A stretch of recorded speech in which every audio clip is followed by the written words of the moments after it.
प्रणाम, मैं हूं हिमांशु द्विवेदी और स्वागत है आपका हमारी खास पेशकश चर्चा में। चर्चा के तहत आज हम दो चरण में बातचीत करेंगे, दो अलग अलग विषयों पर बातचीत करेंगे। दोनों विषय बहुत संजीदा है। पहला विषय तो जनसाधारण से जुड़ा हुआ सीधे तौर पर है। हमारा आज का विषय है सियासी खेल, महंगा नहीं तेल। कमाल की बात है, देश की सरकार ने कुछ साल पहले हमको यह बताया था कि हमने तेल की कीमतों को बाजार के हवाले कर दिया है। सम्माननीय पेट्रोलियम मंत्री उस समय के थे धर्मेंद्र प्रधान। उन्होंने बताया कि तेल की कीमतें जब घटती हैं तो हम चाहते हैं कि उपभोक्ताओं को उसका लाभ तुरंत मिले, एक दिन का भी विलंब ना हो, इसलिए हमने इस प्रकार की व्यवस्था बनाई है। उस व्यवस्था के तहत दिन ब दिन तेल की कीमतें बढ़ती थीं, पर यह हुआ क्या? पिछले एक महीने से कच्चे तेल की कीमतें रॉकेट की गति से बढ़ रही हैं, लेकिन देश के भीतर तेल की कीमतों में मामूली परिवर्तन भी नहीं हुआ है। 8 जनवरी को चुनावों का ऐलान हुआ। 8 जनवरी से लेकर आज की तारीख तक तेल की कीमतों में आम उपभोक्ता की जेब में कोई फर्क नहीं आया है। क्या कमाल है!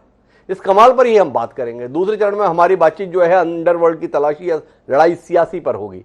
संदर्भ महाराष्ट्र के मंत्री नवाब मलिक की गिरफ्तारी से जुड़ा हुआ है।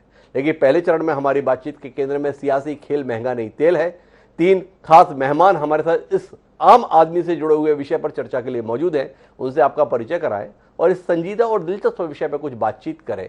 उससे पहले लेकिन समय है आज के विचार सूत्र का। हमारा आज का विचार सूत्र कहता है कि व्यवहारे पक्षपातो न कार्य धर्मदीपी व्यवहारो गरियान।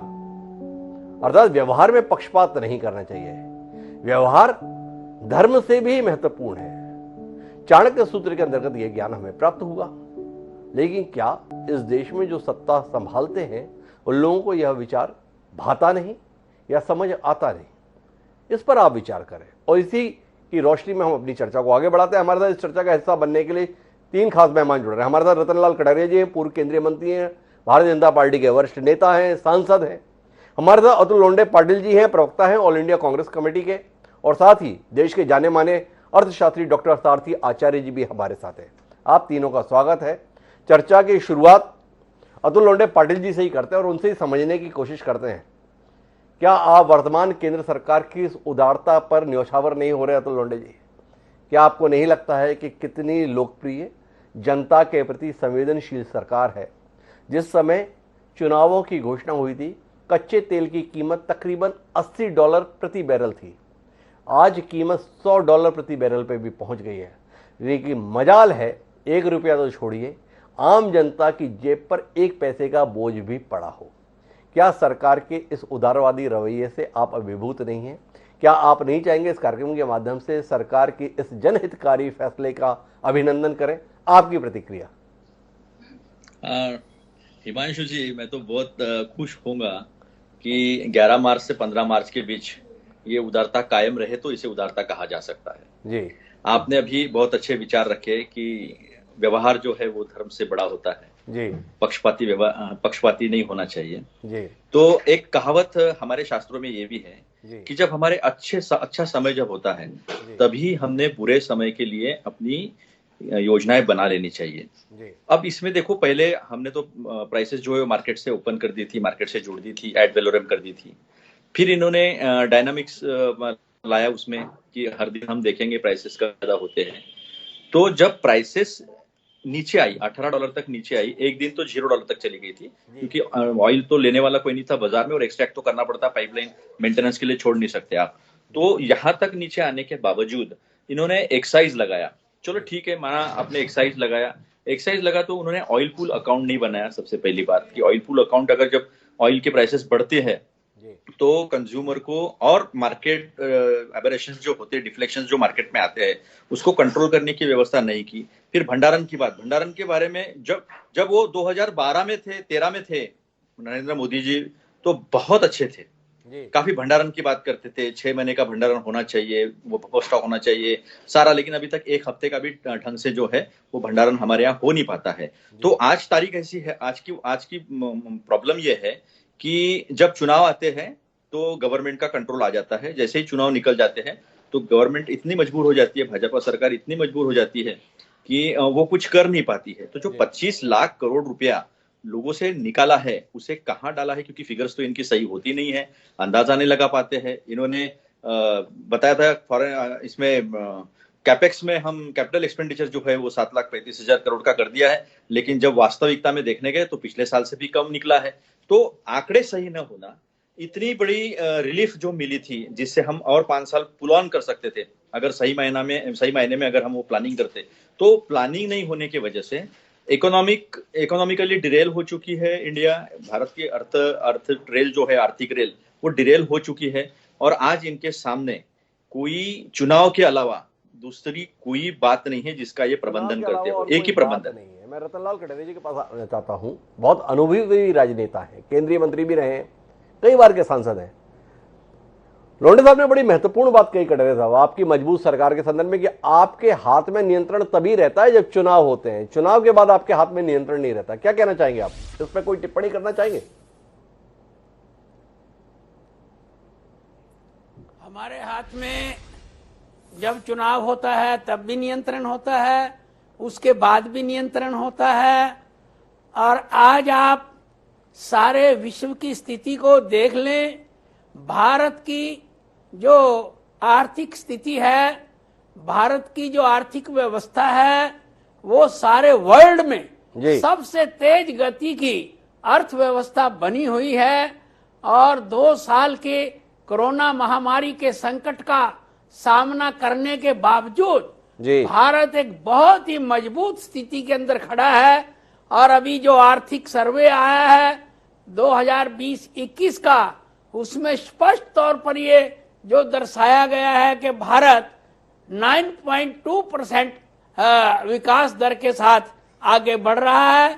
तो कहां पर आर्थिक स्थिति डिरेल होने की बात होती है? हम तो एक बहुत मजबूत उसके ऊपर, पिलर के ऊपर आज भारत की अर्थव्यवस्था खड़ी है। कटारिया साहब, बहुत मजबूत अर्थव्यवस्था है, वो तो ठीक है। मेरा मामला तो केवल आम आदमी की जेब से जुड़ा हुआ है। पेट्रोल और डीजल के दामों में पिछले कुछ समय में आप हर रोज जो इजाफा करते थे, आम आदमी त्राही त्राही कर देता था। और आपके मंत्री बताते थे कि हमारे हाथ में कुछ नहीं है, अंतर्राष्ट्रीय स्तर पर क्रूड के दाम बढ़ते हैं तो इसलिए वो दाम आपको देने पड़ते हैं। हालांकि जब दाम घटे तो आपने अपनी टैक्स को बढ़ाकर जनता को उसका लाभ नहीं आने दिया। जानना यह है कि ये चमत्कार कौन सा है? पिछले 1.5 महीने में $20 से ज्यादा कीमत बढ़ चुकी है कच्चे तेल की, फिर भी दाम यथावत है। क्या ये करिश्मा देश में चुनाव के बाद भी बना रहेगा? क्या कटारिया साहब इस कार्यक्रम के माध्यम से देश को आश्वस्त करने की सीमा है कि भरोसा रखिए, माननीय नरेंद्र मोदी जी के नेतृत्व में और आप जैसे कुशल साथियों के सहयोग से जो सरकार चल रही है, भविष्य में भी चिंता करने की जरूरत नहीं है, कीमतें नहीं बढ़ेगी? ये सीधा सवाल है जी कटारिया जी। हमारी सरकार देश की जनता को हर स्थिति में राहत देने के लिए तत्पर रहती है। और अभी हमने पीछे तेल के, पेट्रोल व डीजल के जो दाम हैं वो घटाए भी हैं, लेकिन जैसा कि सब जानते हैं कि भारत के अंदर जो है 85% के लगभग तेल का जो है वो आयात किया जाता है। और ऐसी स्थिति में आप आज की ही स्थिति देखिए कि रूस ने यूक्रेन पर हमला कर दिया है, तो सारे वर्ल्ड, केवल भारत ही नहीं बल्कि सारा संसार जो है इस बात को लेकर चिंतित है कि तेल के दाम आसमान को छू सकते हैं। तो ऐसी स्थिति में भारत के सामने भी एक चुनौती है कि किस तरह से हम अपने देश के अंदर तेल की कीमतों पर जो है अंकुश लगाकर अपने देश की जनता पर ये बोझ ना पड़ने दें। उसके लिए हमारा आदरणीय प्रधानमंत्री जी और आदरणीय पेट्रोल मंत्री जी, हम सारी चीजों के ऊपर निगाह रखे हुए हैं और हम चाहते हैं कि हमारे देश की जनता पर क्या कटारिया जी बहुत आसान रास्ता नहीं है क्या नरेंद्र मोदी जी की तरफ या बाकी सरकार की तरफ ध्यान देने के स्थान पे हम चुनाव आयोग की ओर ध्यान दें? चुनाव आयोग उत्तर प्रदेश के चुनाव समाप्त होने के साथ ही अगर गुजरात और हिमाचल के लिए तारीख का ऐलान कर दे तो हमारे को पेट्रोल दामों में राहत मिल सकती है, ये दर बनी रह सकती है। ऐसी कोई उम्मीद हम लोग कर सकते हैं क्या? चुनाव आयोग वस्तुतः हमारे लिए मददगार हो सकता है? जी रतन जी।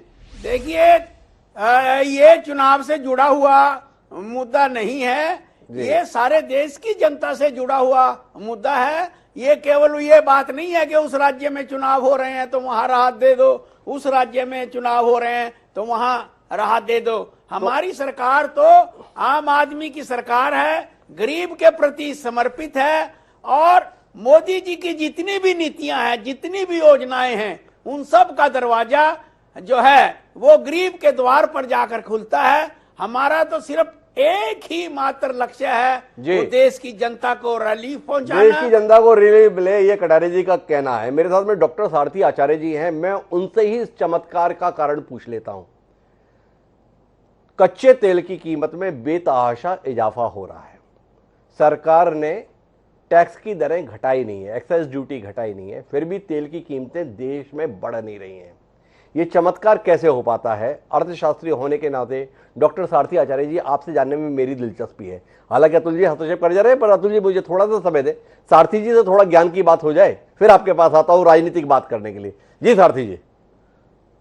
हाँ जी, थैंक यू वेरी मच। मैं आपसे इतना ही कहना चाहूंगा कि मैं न राजनीति के बारे में बात करना चाहूंगा, न चुनावों के बारे में बात करना चाहूंगा। एक सीधी सी बात यह है कि जब $80 पे ये क्या बोलते क्रूड ऑयल था जी, जब एक्चुअली देखोगे तो 30 और 35 रुपए के बीच में हम पेट्रोल बेच सकते थे, इतना ही था। बाकी सब जो है भारत सरकारी टैक्सेस में जाता था। अब ये $100 हो गया है। इसका मतलब एक्चुअली अगर आप देखोगे तो 40 और 42 रुपए के बीच में 60 रुपए अभी भी गवर्नमेंट टैक्स लगा रही है जी। तो ये कह रहा है कि गवर्नमेंट छूट दे रही है, ऐसी बात नहीं है। गवर्नमेंट ने क्या किया है कि अपने पहले 65 रुपए से या 68 रुपए से वो 62-63 रुपए अपनी टैक्सेस ले लिए। तो टैक्सेस ऐसा कम नहीं किया है इन्होंने जिससे कि हम कहे कि बड़ा और वाह हो गया या ये हो गया वो हो गया। बहुत पैसा, ज्यादातर पैसा 50% से कहीं ज्यादा पैसा सरकार के पास अभी भी जा रहा है जी। तो मैं, अगर आप मुझको इजाजत दें तो एक बात और कहूंगा जी। वो एक तो ये है कि आजकल सिचुएशन इस प्रकार की युद्ध की वजह से ये है कि रूस, वेनेजुएला और मिडिल ईस्ट, ये 3 मेजर सोर्सेस हैं तेल के। और ये तीनों सोर्सेस में आप देखिए, वेनेजुएला तो रशिया की ही मानता है, आजकल इस तरह का माहौल चल रहा है। और रूस का तेल आ नहीं सकता है, यहाँ पे हमारे कोई लॉन्ग टर्म एग्रीमेंट है नहीं। मिडिल ईस्ट का तेल जो है वो यूरोप सारा ले जाएगा क्योंकि उनके पास पैसा है। तो हमारे पास हो सकता है कि पेट्रोल की कीमत गवर्नमेंट कितना भी कर ले रोक नहीं पाएगी, 120-130 तो जाएगी ही जाएगी। तो हिमाचल के इलेक्शन हो चाहे कहीं के इलेक्शन हो, कोई फर्क नहीं पड़ता है, तेल की कीमत तो बढ़ेगी बढ़ेगी। और हमारी जो अर्थव्यवस्था है उस पर भी काफी असर इसलिए पड़ सकता है क्योंकि हमारी जो रक्षा की इंडस्ट्री है उसमें 60-70% अभी भी रूस से सामान आता था। और रूस में अगर लड़ाई है तो हो सकता है कि ये जो एक लिंक है जिसको बोलते हैं सप्लाई चेन लिंक, इसमें यदि प्रॉब्लम आती है तो हमारे जो सप्लाईज जो हैं उसमें अफेक्ट हो सकता है। और एक लास्ट चीज मैं इतना कहूंगा, अच्छा इसमें नॉट ओनली दैट, वेपन्स का हमारे ट्रेनिंग, ट्रांसफर ऑफ टेक्नोलॉजी सब पे असर पड़ सकता है। तीसरी चीज मैं जो कहूंगा कि युद्ध की वजह से यदि आप कुछ साल पहले जाए, 50 साल पहले 1962 में जब क्यूबन मिसाइल क्राइसिस हुई थी, जो कि रूस और अमेरिका के बीच में, उसी समय उस 1-1.5 महीने में चीन ने भारत पे हमला किया था 62 में। और जबकि क्यूबन मिसाइल क्राइसिस जिस दिन खत्म हुई उसके एक दिन पहले चीन ने हमला अपना बंद कर दिया था, 31 अक्टूबर को। काफी ये एक डर है कि अगर रूस और अमेरिका के बीच में एक शोडाउन होता है जिसमें यूरोप भी डेफिनेटली इन्वॉल्व है, तो चीन अगर उधम करता है हमारे बॉर्डर पे, हमें कोई हेल्प करने के लिए नहीं आएगा। सबसे बड़ा हमारा ये प्रॉब्लम है। उसकी वजह से अर्थव्यवस्था भी अफेक्ट होगी, समाज व्यवस्था भी अफेक्ट होगी, सब कुछ हो सकता है। तो मैं तो अर्थशास्त्र पॉइंट ऑफ व्यू से बोल रहा हूँ कि चुनाव या राजनीति के बारे में मैं तो मेरी समझ में हमारे जो बाकी विशेषज्ञ ज्यादा अच्छी तरह बोल सकते हैं। पर डॉक्टर सारथी साहब, आप इस कमाल के विषय में तो बताइए, आप पिछले 2 साल 3 साल 5 साल से लगातार तेल की कीमतों को अपनी निगाह से गुजरते हुए देख रहे हैं। ये चमत्कार कैसे होता है कि जब चुनाव आते हैं उस समय तेल की कीमतें अपरिवर्तनशील हो जाती हैं जो बाजार के हवाले हैं, और जब चुनाव नहीं रहते हैं तो तेलें की कीमतें ऐसे बढ़ती हैं जैसे सुरसा का मुंह रामायण की एक पात्र थी उसका बढ़ता था। थोड़ा इस कमाल के संदर्भ में कोई तो टिप्पणी आप जैसे कुशल अर्थशास्त्री से हमें मिले। अरे मैंने आपको पहले बताया ना कि 60-65% जो है जी जो आपकी प्राइस है तेल की, जी वो तो गवर्नमेंट वैसे भी ले रही है। तो अगर वो 65% से 63% कर दे और 62% कर दे, वो कोई फर्क नहीं पड़ता है उसमें, क्योंकि मेजोरिटी शेयर तो नहीं किस वो ले जा रही है। तो कुल मिला के जब 100 रुपए में 65 रुपए का मुनाफा टैक्स की शक्ल में सरकार पा रही है, तो उसके लिए 10-5 रुपए की राहत देना कौन सी बड़ी बात है, ये डॉक्टर सारथी आचार्य जी का कहना है। लेकिन मैं अतुल लोंढे साहब आपसे जानना चाहता हूं, एक राजनीतिज्ञ होने के नाते, कि देश को आप लोग किस दिशा में ले जाना चाहते हैं। क्या इस देश में, एक समय तो चर्चा इस बात की होती थी कि चुनाव देश को बहुत भारी पड़ता है, ये हर समय हम जो चुनाव मोड में रहते हैं इससे देश की अर्थव्यवस्था, देश का कामकाज, देश की गति सब प्रभावित होती है। वन नेशन वन इलेक्शन की बात भी देश में की जा रही थी, पर अभी पिछले कुछ समय से अनुभव तो ये आता है कि ये देश में चुनाव खत्म क्यों होते हैं। चुनाव अगर रहते हैं तो सब कुछ ठीक ठाक चलता है, चुनाव खत्म हो जाते हैं हमारी परेशानी बढ़ जाती है। क्या हमें इसमें नहीं होना चाहिए कि ये देश हमेशा इलेक्शन मोड में रहे, एक आचार संहिता हमेशा बनी रहे, सब कुछ थोड़ा संयमित सा रहता है। क्या कहते हैं अतुल जी, आप लोगों ने हमें इस हालत में नहीं ला दिया है कि हम भगवान को अगरबत्ती इस बात की लगाएं कि साहब चुनाव इस देश में कभी खत्म ना हो। ऐसा हिमांशु जी, अगर मोदी जी और भाजपा के नेता ऐसे बात करें तो समझ में आती है बात, लेकिन हिमांशु जी आप सार्केज़म में, मैं समझता हूं इस बात को। ऐसा है कि हम मल्टी पार्टी सिस्टम और डेमोक्रेसी प्लूरलिस्टिक सोसाइटी है, डेमोक्रेटिक प्लूरलिस्टिक सोसाइटी है। अगर यहाँ पर कोalition गवर्नमेंट रियलिटी है और उसी में ग्रोथ है, क्योंकि हिंदुस्तान के 70 साल का इतिहास देखेंगे आप तो 2004 से 2014 तक हमने जो ग्रोथ अचीव की है उसके पहले कभी नहीं की। तो coalition politics has become a reality of Indian politics. अब इसमें अगर आप वन नेशन वन इलेक्शन एक बार करा सकते हो, लेकिन फिर सरकारें अगर गिरना शुरू हुआ, सरकारें बदलना शुरू हुआ, तो फिर आप उसको कंटिन्यू नहीं कर सकते। तो ये बात जो है वो प्रैक्टिकल बात नहीं है, ये सारे समझदार लोग जो है वो जानते हैं। लेकिन मैं थोड़ा सा कटारिया सर जो है बड़े सम्मानित है, ज्येष्ठ नेता है, मैं कांग्रेस का प्रवक्ता हूं, तो बड़े इज्जत से बात करूंगा, सम्मान से बात करूंगा कि कुछ बात है। मुझे ये एक कैलकुलेशन समझा के बताइए। डॉक्टर सारथी आचार्य जो है वो तो इकोनॉमिस्ट है, मैं तो इकोनॉमिक्स में इंटरेस्ट रखने वाला व्यक्ति हूँ जी। आपका 8 से 8.5 ग्रोथ रेट रहा है और नॉमिनल ग्रोथ 11.5% है। अभी इन्फ्लेशन का 2.5% ही है देश में, इन्फ्लेशन तो 6% से ऊपर निकल चुका है। फिर ये गणित आप मुझे समझा के बताइए कैसा है। दूसरी बात, आप कहते हैं पेट्रोल बॉन्ड्स हमने 1,31,000 करोड़ के निकाले हैं, 1 रुपया का इंटरेस्ट इन्होंने भरा नहीं है। 1,90,000 करोड़ हो चुका है इंटरेस्ट मिलाकर उसका, अब तक 1 रुपया इन्होंने वापस नहीं किया है। जो झूठ जो है इस देश के वित्त मंत्री जो है वो कहती है, बड़ा दुख होता है, क्योंकि आप उस पद पे बैठे हो जिससे ऊपर बहुत कुछ ज्यादा बचता नहीं है राजनीतिक जीवन में। तो जनता के साथ इतना बड़ा धोखा जो है वो इस देश की वित्त मंत्री करती है, बड़ा दुखदायक है। आपने कब प्राइसेस कम की, जब आप बाई इलेक्शन हारे हैं। तो बाई इलेक्शन हारने के बाद आपको पता चला है कि परिस्थिति क्या है, और यूपी में हम परिस्थिति देख रहे, पूरे देश में देख रहे। ये कैस्केडिंग इफेक्ट होता है। जब महंगाई आती तो लोगों का परचेसिंग पावर कम होता है, परचेसिंग पावर का प्रोडक्टिविटी पे इंपैक्ट होता है, प्रोडक्टिविटी का इंपैक्ट एम्प्लॉयमेंट जनरेशन पे होता है। मुझसे अच्छा आचार्य जी अच्छा बता पाएंगे। तो ये एक जो बात है, इंफ्रास्ट्रक्चर सेस 1 रुपया था साहब, अटल बिहारी वाजपेयी साहब ने शुरू किया था रोड इंफ्रास्ट्रक्चर सेस, 1 रुपया था वो। मनमोहन सिंह साहब के जमाने तक 1 ही रुपया था। ये 7 सालों में वो 17 रुपया बढ़कर 18 रुपया हो गया। फिर उन्होंने एग्रीकल्चर सेस लगाया 2.5 रुपया, 2 रुपया, 4.5 रुपया, ये कहकर लगाया कि हम एपीएमसी में 1 लाख करोड़ का इंफ्रास्ट्रक्चर लगाएंगे। जैसे स्मार्ट सिटी दिखती नहीं है, एपीएमसी के इंफ्रास्ट्रक्चर में 1 रुपया भी खर्च होगा तो मैं कान पकड़कर मुर्गा बन जाऊंगा आपके चैनल पर। अगर ऐसी बात, ये सच्चाई बात नहीं हुई तो कान पकड़कर मुर्गा हो जाऊंगा साहब, मैं झूठ नहीं बोलता हूँ। तो एक टोटल जो मैंने कहा था ऑयल पूल अकाउंट की बात कही थी मैंने, भंडारण की स्टॉक की बात कही थी, जो 6 महीने का तो भी स्टॉक हमारे पास होना चाहिए था, क्योंकि इंटरनेशनल सिचुएशन हम लोग जानते हैं, हम लोग हमारी मजबूरी है। ऐसा नहीं है कि 85% आज ही हमारे ऊपर जिम्मेदारी है। इसके पहले भी हम 70 साल से 85% ही इंपोर्ट करते थे, जो हमने 79% तक लाया था। इन्होंने फिर 85% तक लाया, एक्सप्लोरेशन कम हुआ है, डोमेस्टिक एक्सप्लोरेशन। आज ये बात सामने साफ आती है कि इनके पास इकोनॉमी में कोई रूम नहीं है। आप आंकड़े बता दो जी, आपने 10.5% बताए, 12% भी बताया था, 11% भी बताया था।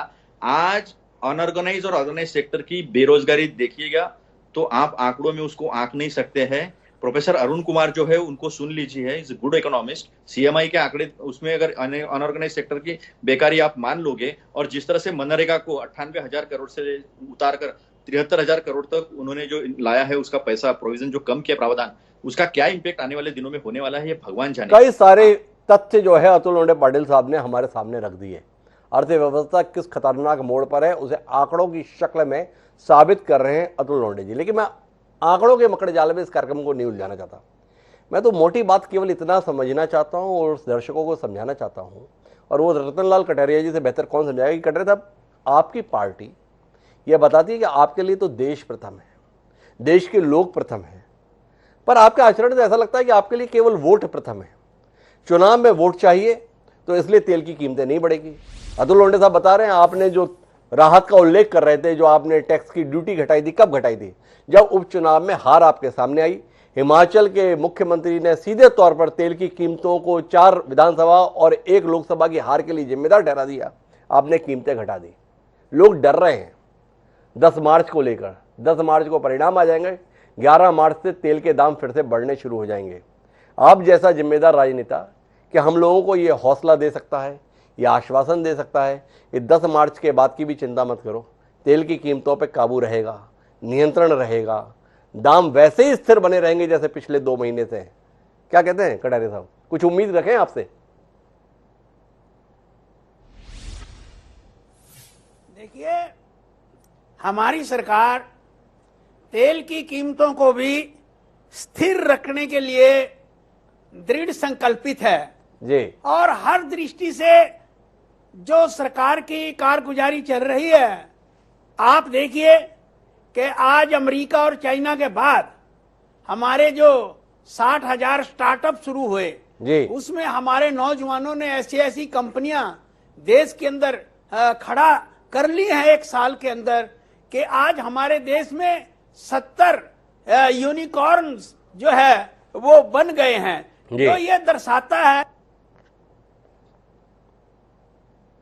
डिजिटलाइजेशन के माध्यम से किस प्रकार से देश की गति से आगे बढ़ रहा है, और एक के बाद एक जो डिजिटलाइजेशन के माध्यम से जिस प्रकार से देश के अंदर सारा काम होने लगा है, सारी जो सर्विसेज हैं उनको जोड़कर जिस तरह से इस टेक्नोलॉजी को आम आदमी तक जो है हम ये जो हमारा जेम है, जो जन धन के खाते हैं और आधार है और जो मोबाइल है, इन तीनों चीजों को मिलाकर जो एक व्यवस्था देश के अंदर खड़ी हुई है, उसका लाभ देश के आम नागरिक को मिल रहा है।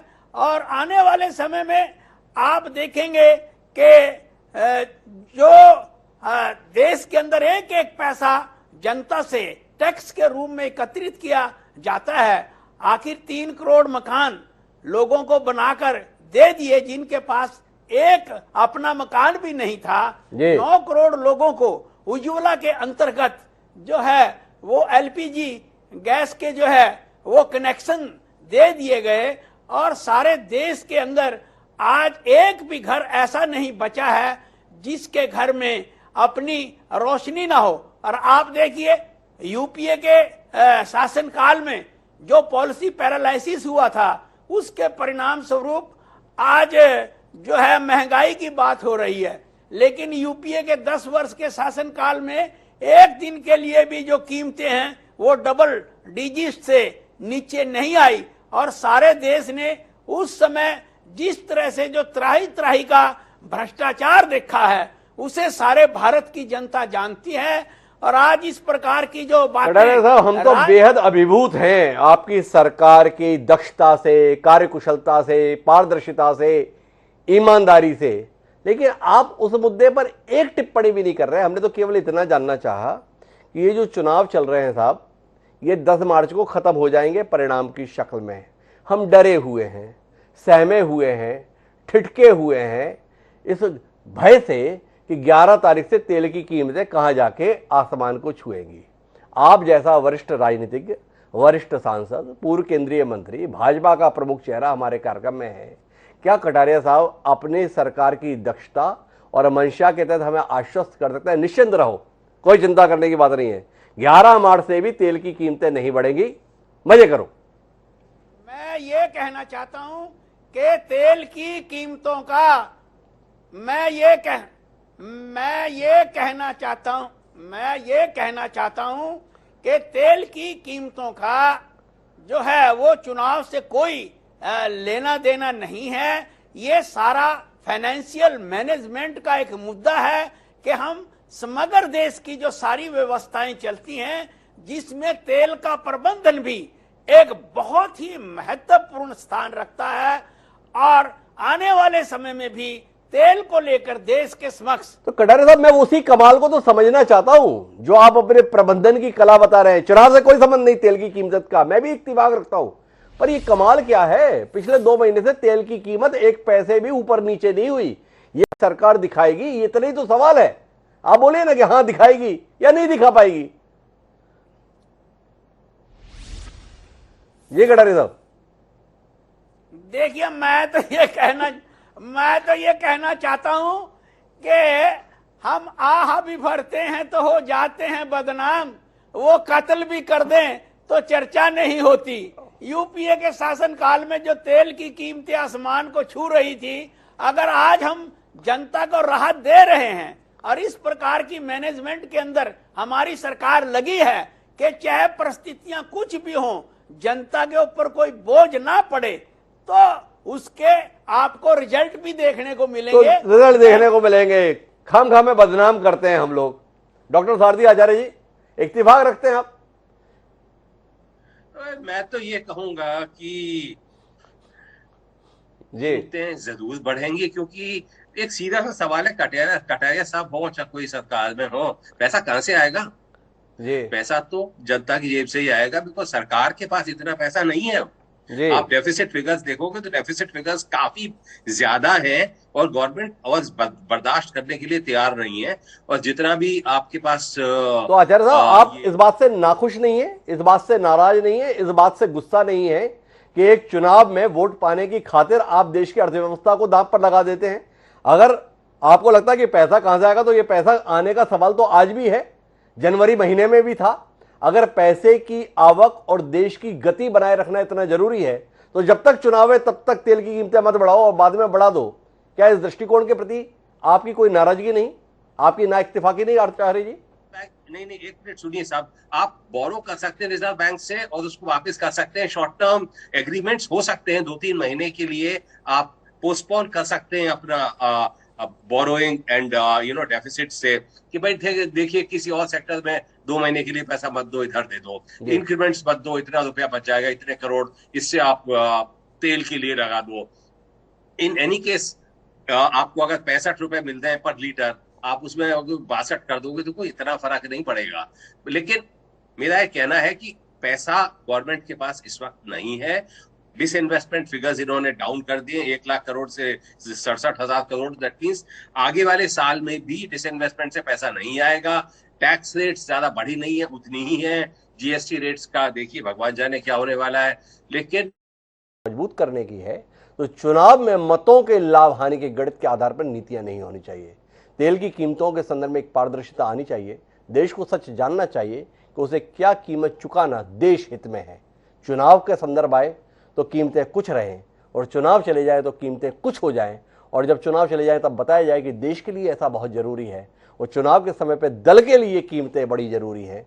ये विरोधाभास हटना चाहिए, खासतौर पर उस सरकार के संदर्भ में जिसके द्वारा ये दावा किया जाता है राष्ट्र सर्वोपरि है। तो राष्ट्र सर्वोपरि है तो फिर चुनाव कुछ पीछे रहना चाहिए। इस उम्मीद के साथ आप तीनों मेहमानों का बहुत बहुत धन्यवाद इस चर्चा का हिस्सा बनने के लिए।